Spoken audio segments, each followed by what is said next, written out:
I have been informed, Mr. President, that the confidential and intelligence funds amendments that we have made have not all been sustained at the BICAM level, or have some of them been sustained in the BICAM level, Mr. President? Unfortunately, not, Your Honor. We tried to convince our counterparts to adopt our versions, which were authored by His Honor and Deputy Minority Leader Hontiveros, but the House was adamant that they wanted to return the fund to the DepEd as originally envisioned under the National Expenditure Program, Your Honor.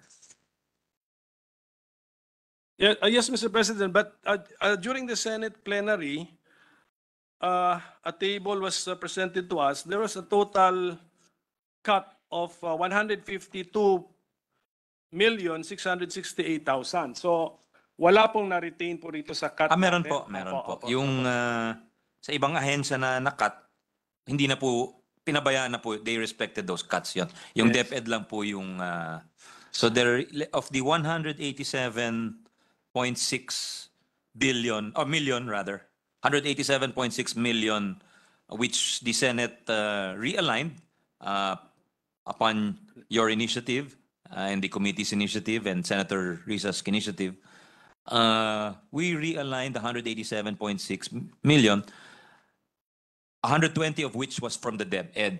So because the House wanted to return the 120 to the DepEd, that was returned, but they respected the Senate realignment of 67.6 million, Your Honor, over a number of agencies, the DFA, yes, the DOJ, yes.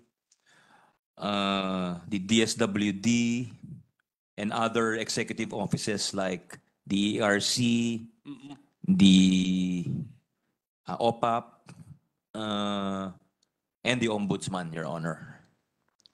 So thank you for that information, Mr. President. So ang ibig sabihin po na pagdating po sa confidential and intelligence funds, yung dalawang ehensya na gustong mag-umpisa ng practice, which is the Office of the Vice President at 500 million pesos and the Office of the Secretary of the Department of Education at 150 million pesos, ay matutuloy po itong plano nila na mag-umpisa na ng practice na ito na meron ng CIF yung ahensya po nila. Well, hindi naman umpisa ho kasi na I think it was already stated for the record dati ho, Your Honor, Mr. President, na meron silang intelligence funds at some point in time. But I guess it's more of a revival of this this practice in the case of the DepEd and the OVP, Your Honor.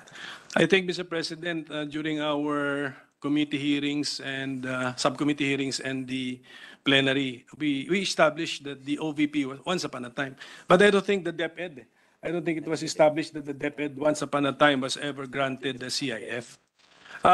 The OVP once upon a time may be a maximum amount of 5 to 6 million pesos, Mr. President. Not in the magnitude of 500 million pesos, Mr. Yes, we confirm that, Your Honor. But both agencies had smaller amounts at some point. Yes, Your Honor. Okay, but not, yes, the point of the minority leader is well taken. Thank you for that correction because it was never mentioned before that the DepEd had once upon a time. My explanation of vote. Thank you, Mr. President. Today, the 19th Congress missed an opportunity to show its independence. We failed to demonstrate that we do hold the power of the purse. Mr. President, nagpapasalamat po ako sa mataas na kamara at sa chairperson ng ating Senate Committee on Finance. Salamat po for accepting my amendment in the Senate to realign confidential and intelligence funds in DepEd to specific programs in the department. Ngunit ako'y nalulungkot sa sinapit sa BICAM na ito ay muling ibinalik. Tila naging mapurol at pudpod ang proteksyong binigay sa pondo ng bayan by granting in full all the requests for confidential and intelligence funds under the Marcos Duterte administration. And worse, the legislature agreed to remove provisions that require congressional reporting of the utilization plan and disbursement of the Confidential and Intelligence Fund. In the absence of such provisions, in spite of the Select Oversight Committee on Confidential and Intelligence Funds, how can we be expected to exercise checks and balances? At kung hindi natin makumbinse ang mga kasamahan sa House sa napagkaisahan natin sa Senado, how can we ensure transparency and accountability?